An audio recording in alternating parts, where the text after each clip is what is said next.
الله الرحيم. حاجي وعن أبي الدرداء وايا. بسم الله الرحمن الرحيم. وعن ابي الدرداء رضي الله تعالى عنه قال سمعت رسول الله صلى الله عليه وسلم يقول من اشتكى منكم شيئا او اشتكاه فقل له فليقل ربنا الله الذي في السماء تقدس اسمك امرك في السماء والارض كما رحمتك في السماء.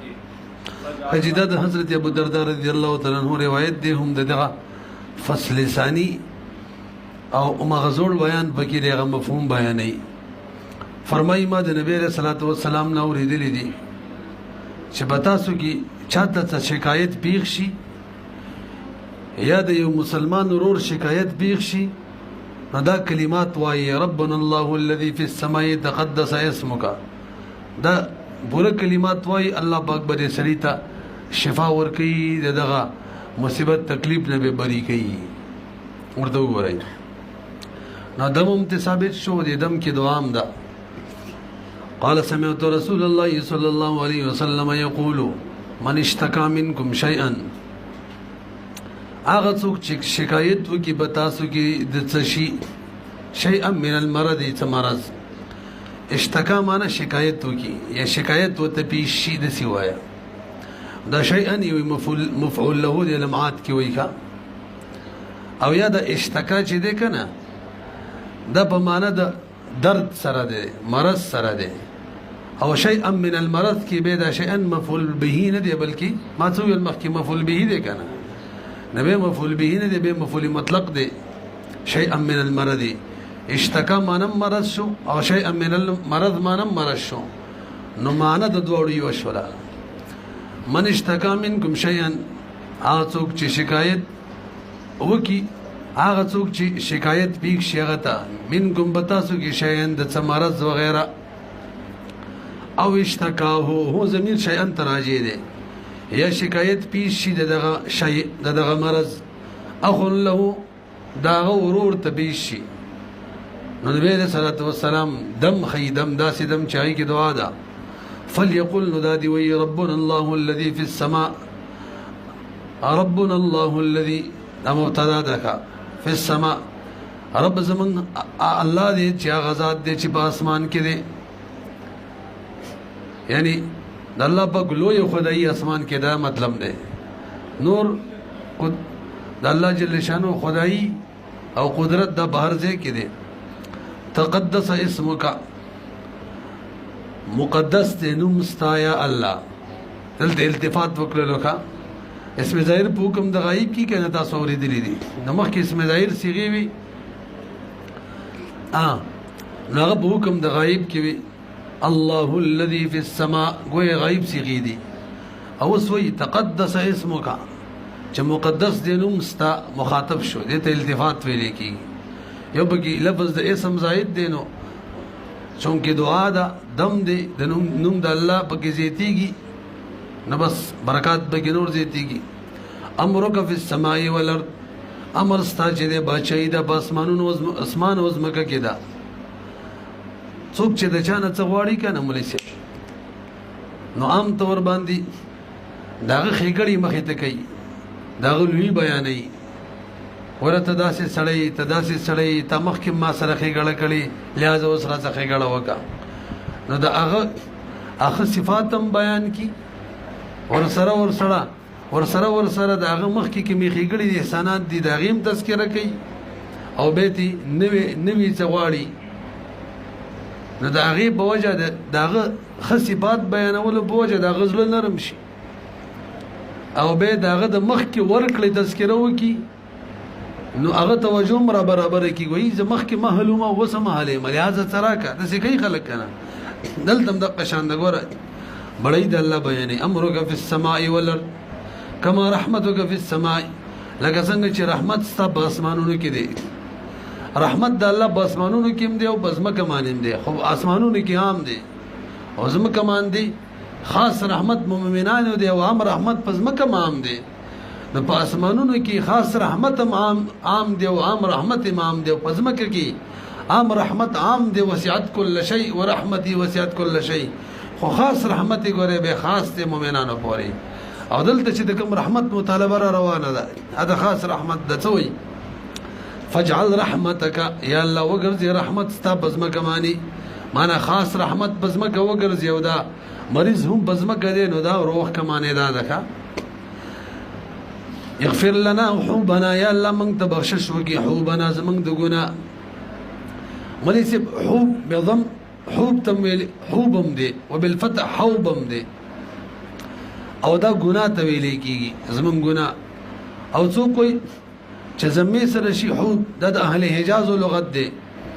او که فتحې سره شي حوب د تمیم لغت دی او د حوب نور معنی کړی دي وقد يجيء بمعنى الحزن زمنګ حزن ختم کا خفغان وحشت را ختم کا دا کم مصیبت کې مبتلا تکلیف کی جهد دا ختم کا وجع درد ختم کا هلاک ختم کا بلا مصیبت ختم کا دا نمات قصې دي ما تاسو ته ویلو دا شی ټول دا غین لګولې ده ولو اريد هذه المعاني ايضا دا ټول معنی کې مراد شي نو بس هغه د پارم وجشت معنا مناسبت جوړیږي وخطايا هو بنا زمنګ لوی ګناهونه لري کې وخطايا زمنګ هم وړ ګناهونه هم لري کې انت رب الطيبين ور دا تکلیف چې بچا راځي کنه د دې وجه چې ما تاسو ول رسول روانه ده ان شاء الله حدیث باقاعده روان ده دا تکلیف مصیبت چې بچا راځي د زمنګ د ګناهونو په وجه او الله پاک تکلیف راولي ګناهونه به ختمي دا څه ده کنه مناسبت جوړو ښا دلته مغفرت د ګناهونو غواړي نه چې ګناهونه ختم شي نو دا تکلیف به د خپل ختم شي خو د ګناه په وجه نه رسې په خبره مانی خلق دوايي نه ختمي مرض ختمي ترخه دوايي زنس کوم ډاکټر دا ترخه دوايي رانه لري کده څه څوک نه وای بلکې څه وای مرض می ختم شي دغه دوايي ختمېدل نه ده کافي نو یا الله روغ می کی دا صرف هغه ترخه دوايي ختمول دي هغه مقصد دای چې ګنام لري کې او روغ می کې به ټیک ده او دلته وای چې زمون ګناهونه لري کې ګویا مرض لري کې د چا د وجه نشي ترخه دوايي د ترخه دوايي به خپل ختم شي خبره پوه نه شوي مڅوي اغفر لنا حوبنا وخطايانا دغه مرض زمون ختم کی مرض د چا په وجه شي مصیبت دی مصیبت به خپل ختم شي وصلت علت دغه د الله نه دغه مطالبه بیانې تا نه ولي مطالبه کو انت رب الطيبين تد الطيبين ربي انزل رحمه من رحمتك نازل کا رحمت د خپل رحمتنا وشفاء من شفائك او شفاء نازل کا د خپل شفانا على هذا الوجع بدي درد باندې دغه شن کلمات وي بس فيبرأ فهو يبرأ نسړې به بری شي فيبرأ مجزوم سيد فهو يبرأ خبر شم ټیک ده مرفوع نسړې به بری شي وایا عبد الله وان عبد الله ابن عمرو دي عمرين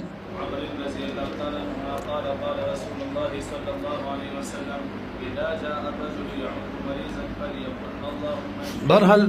تر وسه دا ثابت شوی چې د مریض بیمار پرسې لبزي سبب دی پکې دسی وکنه وسره د دام ثابت بلکې مخکې بیان شوی چې بیمار پرسې ورشي دعا بم ورته کوي حوصله افزایی بم ور کوي دم بم بیا چوي اذا جاء الرجل کله جراشي او سړی يعود مريضا عیادت د مریض کوي فليقل دا دعا دی کوي دا سي دعا چاغي کی ګویا دمم دی یو دم دی دا سي کوي چې دعا بکې دا اللهم اشف عبدك دا دمم دی دعام دا یا الله شفا ورکي خپل بنده ته دي ستا بنده دی ګورې دي کې د الله پاک رحمت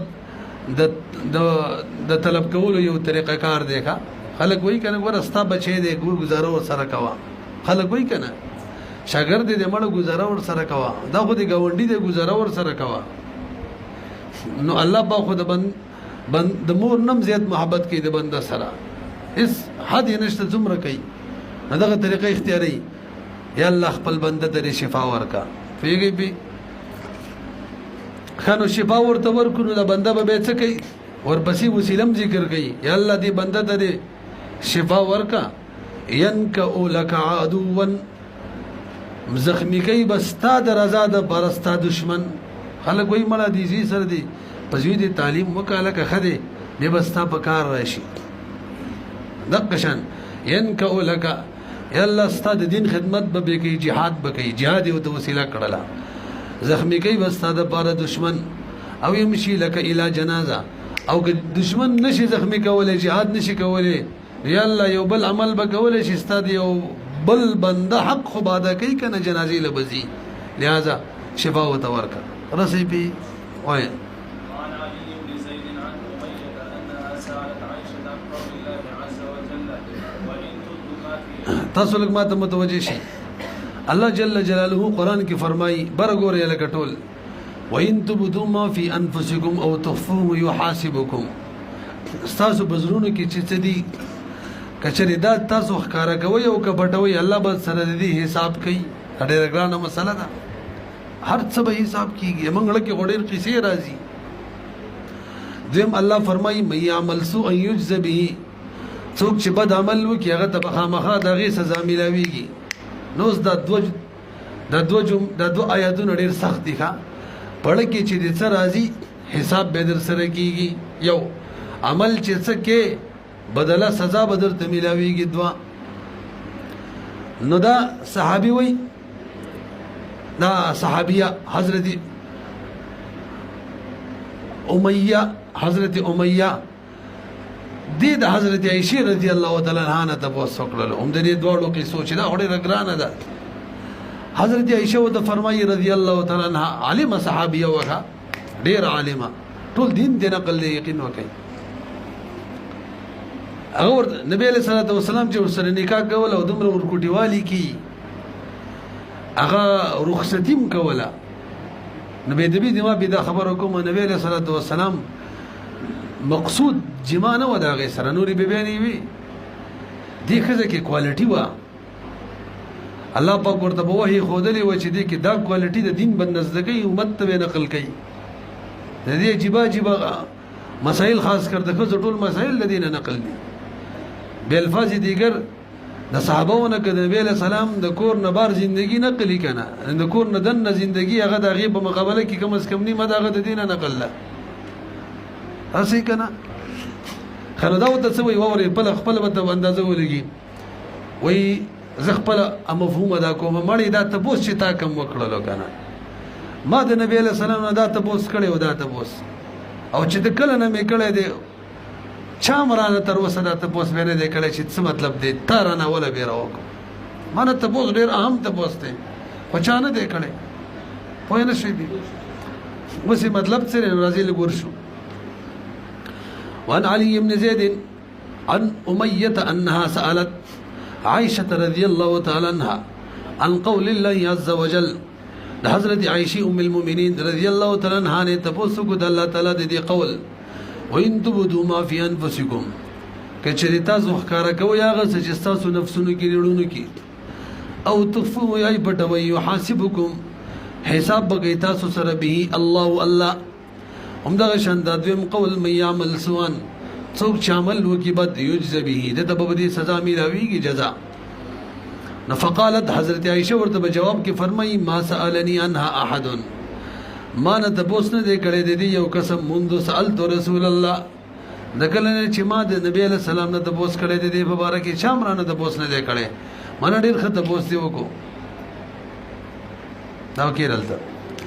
فقال هذه معاتبة الله العبد بما يصيبه من الحمى والنكبة لکبر وګوري لکه مام دا تبوس کړو چړکی رقم سرازی الله پاک بدغه حساب کوي سبد عمل وکي داغه بل جزاء سزا در کوي نبی له سلام ته ویل دې څه مطلب دی جواب راته وکړو چې دې حساب کول د الله د طرفه او سزا ورکول د الله د طرفه هغه دا توجه چې ما وته تکمته بلګي دا داغي حساب دی کنه نو سمانه د سی وایا حساب را سره وشي او منګه پکې مغلوب شو نو منګ باندې سزا لازم شي هغه سزا د بار کما جزاء پکار ده مې عمل سو ای یجز به دغه بیان کوي سزا د بار کما به وره یار یو پیر کې وای حساب بکیږي بل پیر کې وای سزا جزاء بدرته ملاويږي د څه د کنه سزا بدته ملاويږي نو منګه بد اعمال وکړو منګ سره حساب وشي د غایات موافق حساب کې منګ ناکام شو نو دغه عمل منګ ته به سزا پکاري دا غي بیان ما يعمل سوء يجز به کې وکړو اوس سزا څه ده تسلی ورکړي نبی له سلام امت ته په دې جمله کې سزا ده دا کمیته به چې ربانی راضي دغه سزا ده کنه حساب کې من کمزوري پاتې شوی دغه سزا ده به ربانی کوم نور مصائب راضي دغه ده کنه حتی موږ نه کله روپۍ ورکړي شي د جبنا او به باغی خبر شو دغه سزا ده کنه بس دغه شان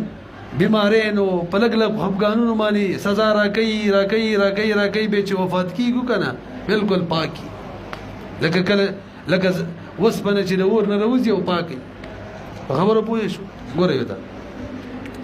هذه معاتبه الله العبد دا معاتبه د الله د بنده سره معاتبه چاته ویل کیږي معاتبه دې ته ویل کیږي دوه مرګري چې بل لګه شنګیله کوي پرې د مړ یار ته د شکار کړي وس راځه ورکه غزو بس پرې دا خیالم دې خپل منځ کې یو ټیم مقرر کی زو په پلان کې ځلا یو لینټ شي نالک شان وته غوسه شانم شي خدا غوسه چی دا د نفرت نه پرې د مړ یار لیټ شولې زو زوزر کوس کیسه پرې دا کای د سکنه خلک نو الله په غوسه مشي غوسه د نفرت نه وې دا معاتبه د الله د بنده سره بما دا جرم په وجه یوسی بما دا معاتبه د الله پاک بنده سره بما په دې طریقه باندې بما پاغه تکلیف باندې یوسیب و چې دی بنده دې رسي معاتبه به دې تکلیف ورکي نو مرګري ته سړی لګه شان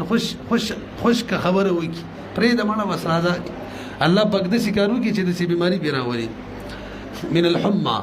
اتب بیراولي والنكبه المصیبت براوتی راولي وړو کې مصیبت و حتى البضاعه تر دې چې یو ټوکړه د پیسو د مال يضعوها معنی یو روپۍ دو روپۍ دی خي په دې قمیصه پلاس د قمیص کې بخوا په دې نستونه کې جبونو به سینې ته جبر نقل شوس زیب زمانی نو فيفقدها لبس دا سړی د روپۍ ورکی ومندي نه فقد ورکیدو تم وي او تفقد تلاش ته ویل کېږي او تفقد الطير فقال ماليه دا اصل کې باب تفاعل په خاصیاتو کې دي ښا ویږي کنه چې د مجردو کې د مجردو مبدا او مصدر چې دغه تلاش کول فقط وګورئ فيفقدها ندا ورکوم اندیغه فيفزع لها نو بسغه د بار خبشي حتى در دي چې ان العبد لا يخرج دا بنده روزي د ګناهونو کما يخرج تبرو لکه څنګه چې تبر ویلې کېږي د سونې چاندې ټوکړې تکه چې غینه باقاعده درهم دینار نه جوړ شوی خاص کر د سونې غیتا تر دې چې روزي تبر احمر من الكيري د بټین پاک وای بس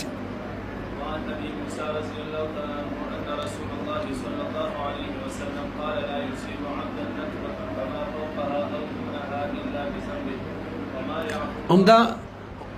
حدیث ته تاسو وخت کې ما ویل وادم وکړل چې روان دي راته موږ ته چې کوم تکلیف رسی کنه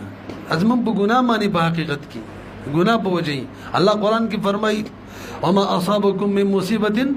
فبما كسبت ايديكم او بل ويعفو عن كثير ډیر خراته مفکي دا خو بلګولو سزا راکې کبار یې را کول به خو بګرانه وړي ډیر راته مفکي د حدیث کې دغه مفهوم بیانېږي دا کوم تکلیف موږ ته ملاويږي زموږ د ګناه د ختمېدو د باري د سی وایا سبب هم ګناي او فائدې د ګناه ختمېدل وي علت یو حکمت وکا تنویر رحم الله فرق کړی دی ما قسمه نه وتنګيږي نه علت ویل کېږي د چا په وجه چې شی راځي او حکمت ویل کېږي چې د دغه شی چې څه فائدہ وي مړه به الفاظ دیگر علت د شی په شی مقدم یو حکمت د شی نه رستوي نه رسېږي علت د شی په شی مقدم موږ مفعول له کې وایو د نحوی کتابونو کې قد عن الحرب جبنا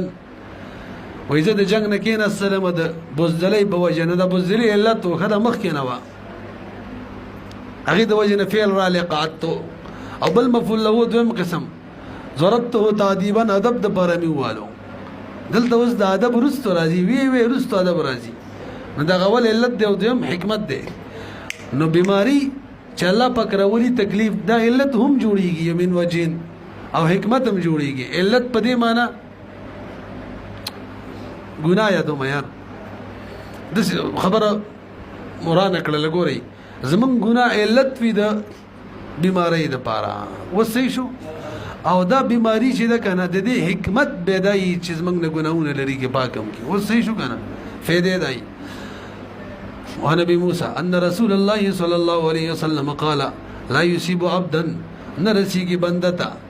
نکره ده هر قسمه بند چی نکبتن څه تکلیف مصیبت فما فوقها ید دې مصیبت نه غټ مصیبت او دون یا د دې نه کم معنا صحیح معنی دا ده یعنی که غټ مصیبت وي او وړو کې مصیبت وي سپک وي او ګدرون وي الا بذنب مگر ولې رسی ذنب په وجه معنی دا علتي وما يعفو او هغه چې عفو کوي الله تعالی عنه داغي اکثر اخذنا ډیر زیات الله معاف کوي وقرا دایت ولسل وما اصابكم هغه چې تاسو درسي څه مصیبت فبما كسبت ايديكم دا په سبب د کسب تاسو د لاسونو دي ويعفو عن كثير ډیر الله ډیر ګناهونه الله عفو کوي وایا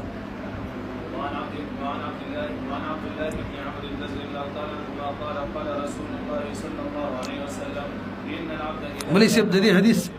مخکې هم مفهوم حدیث تیر شوی د بخاری پر روایت باندې من ویلو اذا مرض العبد او سافر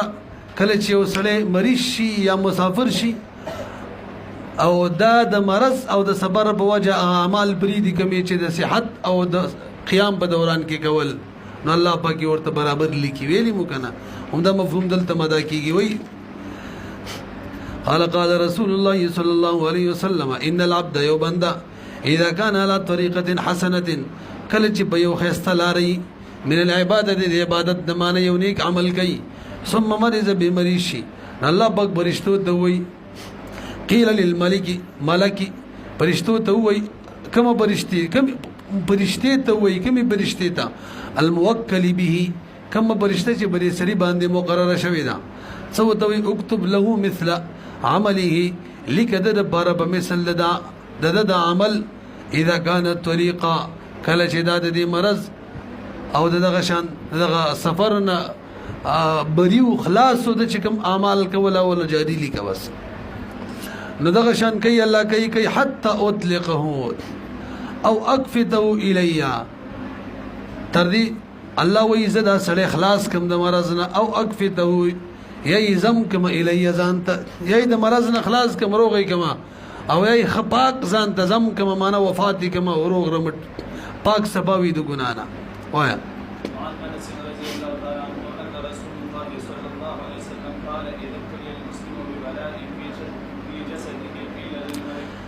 همدغه مفهوم دی حضرت انس فرمای رضی الله تعالی عنہ ان رسول الله صلی الله علیه وسلم قال اذا ابتلي کله چې مبتلا شي المسلم یو مسلمان ببلاء فی جسده په یو مصیبت باندې چې د جسد کی معنی بیمار شي څه قسم بیماری چي می حتی قبل بیمار شي او دا ذهنی پریشان شي دم د بدن کې په مصیبت مبتلا شو خپل بدن کې نقیل للملك ملک ته وي برشته د اكتب له صالح عمله الذي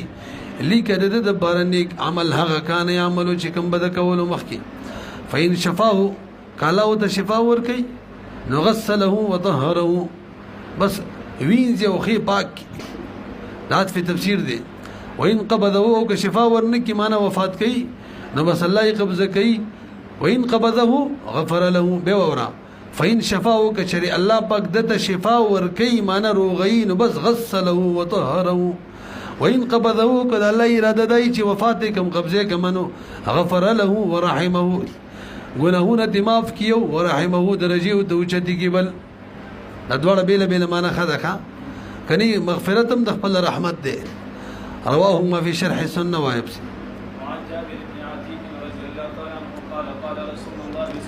دا مفهوم مخکې در شوی دی موږ ویلو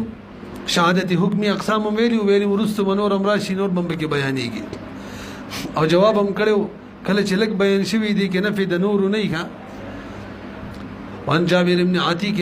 قال رسول الله صلى الله عليه وسلم الشهاده سبع شهادت نودي سوى القتل ده قتل في سبيل الله نه علاوه هغه شهادت حکمی دي المطعون شهيد مخدر شي وکړه طاعون چاته ولګي والغريق شهيد ابوك غرق شي وصاحب ذات الجنب صاحب ذات الجنب چې دام شهید دی الک ذات الجنب چاته ویل کیږي ذات الجنب ته موږ نمونیا وایو چې په دې ترخونو کې به دې سینه ماني او د زړه په دې خوا اوشه دانې ماني راوخیږي کا او خلک تمري والمبتون شهید خېټه مرض ورته ولګي چا څم وي ما دا صبرون په دې کې تعمیم کړو د خېټه مرض کا دست وی او کا اندرونی ګرده خراب شي او کزړې خراب شي خېټه کې څه خراب شي وصاحب الحريق شهید اور کې وسوځي بجلی ونیسي والذي يموت تحت الهدم شهید هغه کس چې مړ شي لاندې دیوال نه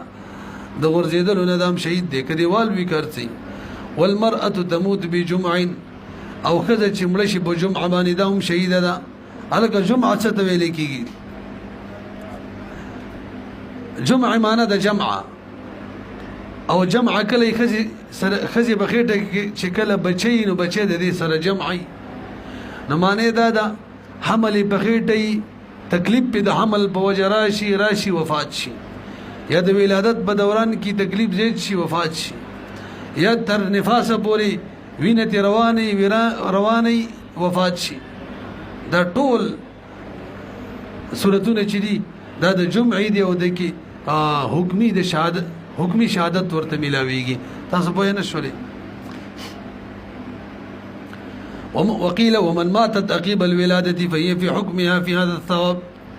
شاول مكمل نفاس ولدا قيل هي التي لم يمسها رجل شاول كما خزه چې لا باکره یغه مراد ده تاسو پیګی کنه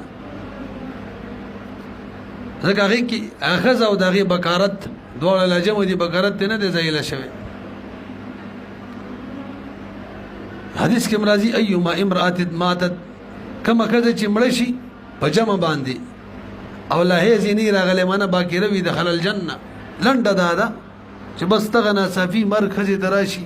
په دغه شنت مصیبت باندې وزدا به شهید حکم به لګي دا قسمه ناصفیه دا مطلب حمل په وجه باندې ماشوم پیدایش په وجه باندې هي ډیر را لې دغه په وجه باندې وای هم بس یې